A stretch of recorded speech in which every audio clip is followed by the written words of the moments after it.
Welcome to this instructional video, showcasing an in-pipe installation of a WaStop non-return valve, where the valve is bolted in place through the bell.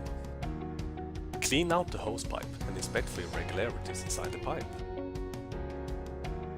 Position the WaStop non-return valve with the spine of the membrane upwards over the flow direction in the shape of an arrow, as well as the text "this side up" is noted on the label of the valve.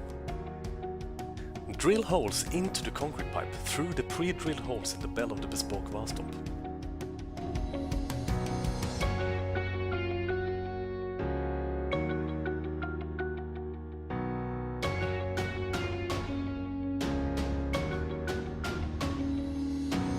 Install appropriate size concrete anchor bolts according to the manufacturer's recommendations.